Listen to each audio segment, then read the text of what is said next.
Do you know what's fun? Watching shows with the intention to learn something that can ultimately be applied to events. So I decided to create this new video series. What can event creators learn from X? And there's no better place to really start than the show that ultimately gave me the idea ages ago. So, what can event creators learn from the super amazing anime called Attack on Titan? See, Attack on Titan isn't just one of the greatest animes ever made, it's one of the greatest lessons in audience experience design. And honestly, most conferences do have a lower emotional state than an anime about naked giants eating people. But you know what? Let's break it down. Let's look at the storytelling, the spectacle, the pacing, the emotional immersion of Attack on Titan, and ultimately why this show understands live audience psychology far better than most event creators.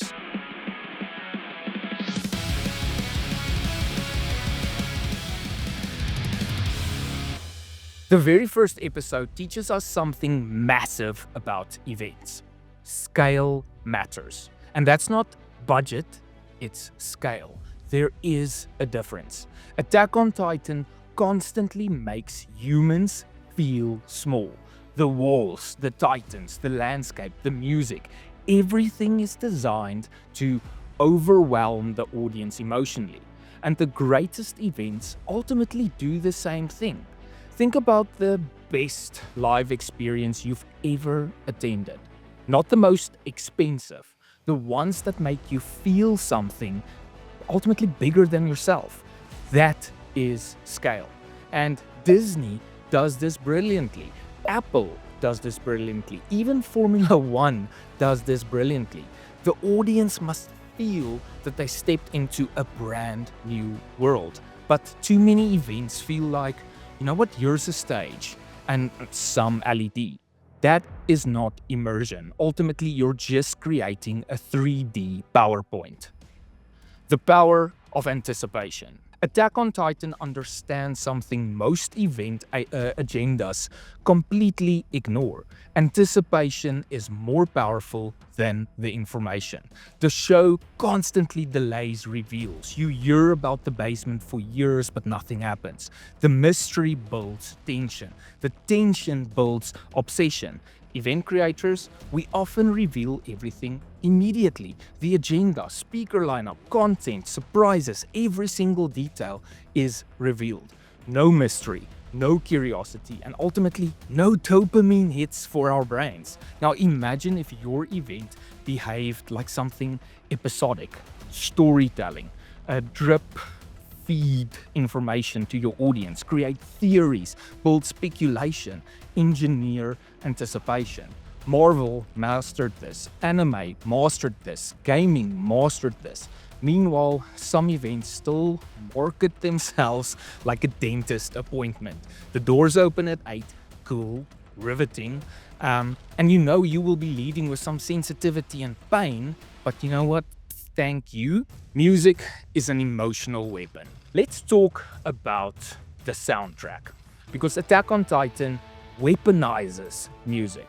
The score doesn't just support the emotion, it ultimately creates the emotion. Event creators massively underestimate sound design. Music is not a filler. Music controls the tension, energy, anticipation, the release, the memory of your audience. You can literally manipulate the emotional rhythm of the room with audio. And that's why we here at Multimedia, we build presentations with full surround sound integration to elevate the speech on stage with emotion. So think about this. You remember the scenes of all your favorite movies and shows partly because your brain bonded with the emotion of the soundtrack. That's neuroscience. Now compare that to generic corporate stock music playing while a CEO walks onto stage. Your events deserve better. every entrance should feel intentional. Every transition should feel cinematic. Every keynote should have emotional architecture.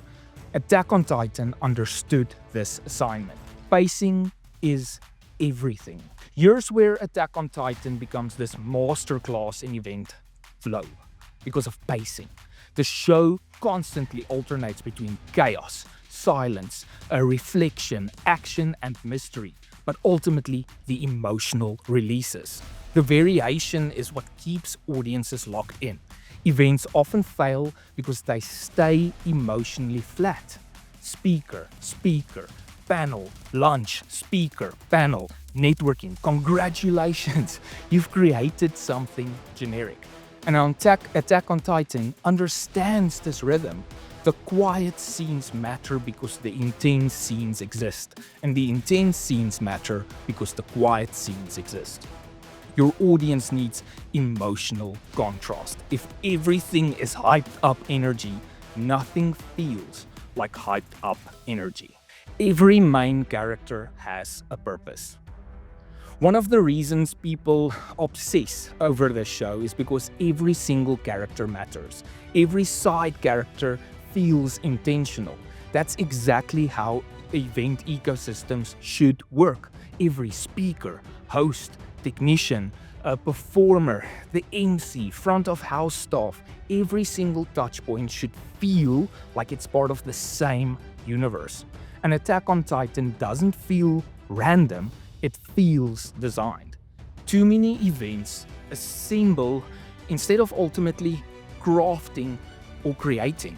And that's where the big difference comes in. Erwin Smith, the greatest event host ever. Now, let's talk about Erwin Smith. This man could ultimately turn any keynote into a leadership conference here on Earth. Erwin understands something extremely crucial. People don't follow certainty, they follow belief, their own belief. And the greatest event leaders don't just transfer information, they transfer conviction. Go look at the speeches in Attack on Titan. They create unity, emotional momentum, and ultimately collective purpose. Even if there's a risk that someone will ultimately die, the characters still jump into action. And that's exactly what the best live experiences should do. A great event doesn't just educate people, it transforms the emotional state of the room to ultimately create change. The lessons event creators need most. Now, here's the biggest lesson that Attack on Titan ultimately teaches event creators. People are starving for emotional immersion. Not content, not slides, not engagement strategies, but emotion. The reason anime fandoms are so powerful, the reason Marvel fans camp outside theaters, the reason live concerts are exploding is because people want to feel something together. And that ultimately is the future of events. Shared emotional experiences, not information delivery systems. People want shared experiences, and those who do it will dominate for the next decade. So, what can event creators ultimately learn from Attack on Titan? Everything. Scale, pacing, music, suspense, emotional architecture, world building, and most importantly, audience psychology. The best events don't feel like meetings. They feel like stories that people shared together. And honestly, that's what Attack on Titan mastered before anyone else. They created this adventure that changed its characters based on the shared emotional response. If you enjoyed this episode, hit subscribe, it's a little bit different. And let me know in the comments, what movie, anime, series, whatever, do you think we should break down next? There's always opportunity for us to learn something from the things that we consume every single day and incorporate it into our work, into our roles, and into our businesses. I will see you in the next video.